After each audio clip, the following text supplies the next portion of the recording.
to the show. It is day 2 of my meal plan week. That's where I give you one grocery list for a whole week of meals. Essentially, I'm taking all the guesswork and planning out of dinner for the week. I know, you're welcome.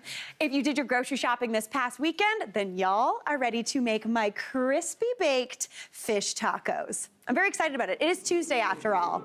You gotta go Taco Tuesday, am I right? I'm feeling good about it. All right, now, typically, if I'm making fish tacos, if people are coming over, I do like to do a deep fry, but let's be honest, it's a weekday. We're gonna bake these babies, but we wanna make sure that they're gonna be nice and golden brown and wonderful. So I like to use panko for that, but I have a bit of a bone to pick with panko. If you don't toast it first, it never gets golden brown in the oven. It's kind of dusty, not a ton of flavor. So what I like to do is toast it off in a pan before it even hits the heat of the oven. That way, I don't have to worry about it getting golden brown in there. It's gonna be golden brown guaranteed. So I've toasted off about 1.5 cups of panko in about 2 tablespoons-ish of olive oil, and that's nice and cool now. So I'm gonna transfer this into a shallow dish. I like to use a pie plate. We're fancy here and use like a quiche plate, but you know, any sort of shallow bowl is perfect. And that is nice and cooled. So now I wanna season that up a little bit just to amp up the flavor. So the first thing I need is a little bit of Tex-Mex seasoning. Now, yes, we used Tex-Mex seasoning yesterday, but with my meal plans, I always want to give you other options to use those kind of finicky ingredients that I told you to buy. So I'm going to add about 1/2 teaspoon of that on into my panko. And then I'm just gonna season that up with a little bit of salt. You can toss some pepper in there too if you want. If you didn't have Tex-Mex seasoning, say you didn't buy it, you could just do a mixture of like cumin, chili powder, a little bit of cayenne. Really nice. Immediately this smells like tacos. This smells like taco night that my mom used to do with the packs. Always a good thing, not gonna lie. All right, give that a mix up. And that panko is nice and seasoned. So now I wanna give in this breading station, the like wet mixture. Typically when you're breading something, you go dry, wet, dry.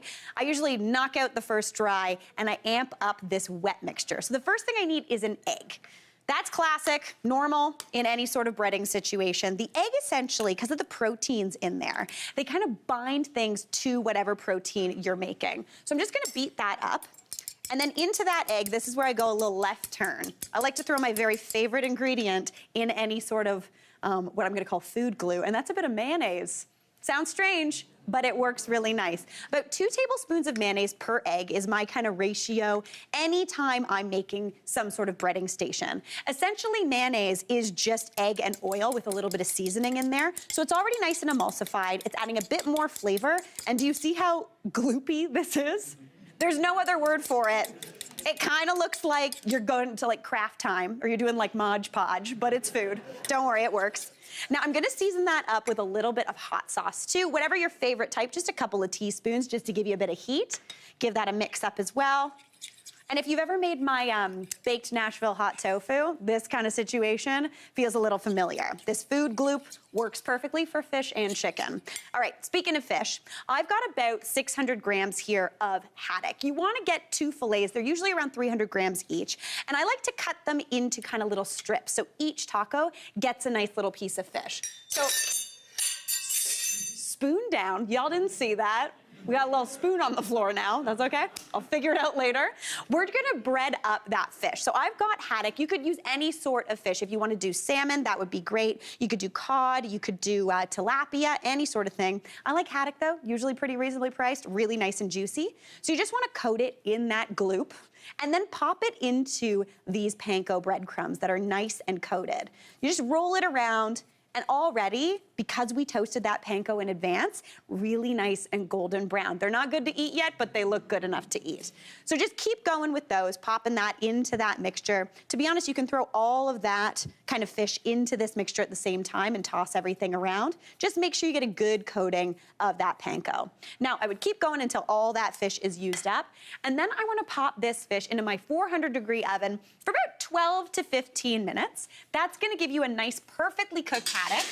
Again, that outside, already golden brown. We don't even have to worry about it. It's gonna be beautiful no matter what. We're just looking to cook that fish through. So while that fish does its thing, I'm gonna make a really quick, nice kind of slaw situation. So for that, I need 1/2 of a regular green cabbage. If you wanted to use a purple cabbage, if you're feeling a little fancy, go for it. Maybe even if you're fancier, a Savoy cabbage. Feels like you're stomping at the Savoy.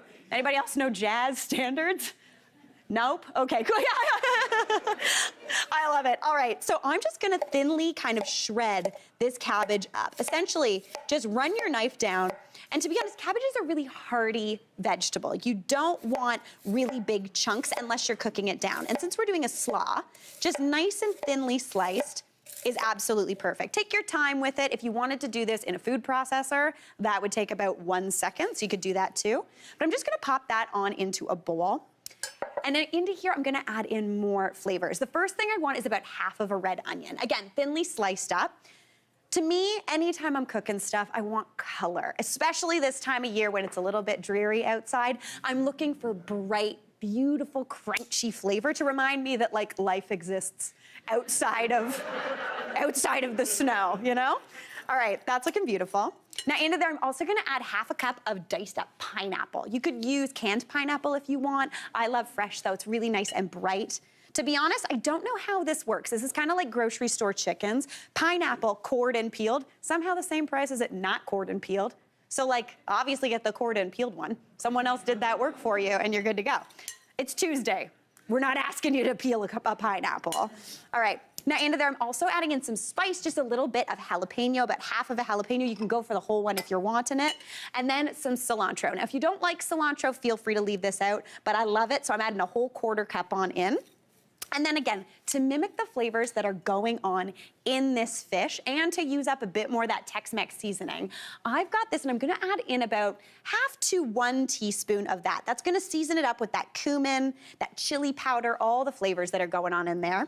And now, this sounds a little strange, but because cabbage is a little bit bitter, I'm gonna throw in just a tiny bit of sugar. You're not gonna taste sugar, it's not gonna be weird and sweet. Just gonna kind of cut through that bitterness. So just about a teaspoon of plain white sugar is perfect. If you didn't have sugar, honey would also work really nicely. Season that up with some salt, give that a toss up. And now for the kind of sauce, the dressing on here. The first thing I need is the juice of a lime. So anytime I'm buying a lime, this is a Berg patented trick. Don't get the cute ones. If you get the one that's like a little kind of sad looking, that's gonna be a juicier lime somehow. I don't know what it is. It might not be a rule, but it's a rule in my house, and it seems to work, so you're good to go. Give it a bit of a roll just to kind of break everything up. Pop that, oh, see, do you see how juicy that is? That was a juicy lime. Yesterday, I had a bum lime and it was not good. This guy is juicy. Okay, add that in, nice acidity. For a bit more acidity, a little bit of apple cider vinegar. Any sort of neutral kind of vinegar works too. You just don't want to use something like balsamic here. Then a little bit of oil, because fat carries that beautiful flavor of all of those ingredients. And this is the thing, with this slaw, you could make this a day ahead. Basically, it's just gonna break down that cabbage, get a little softer and really nice. But that's looking beautiful to me. I'm gonna go check on my fish, because we're not just having cabbage tacos. Not the worst thing in the world, but not what I'm making on a Tuesday. Oh my gosh, look at these. They kind of look like fish sticks, and I'm not mad about it. Like crispy, crunchy, golden brown, absolutely beautiful.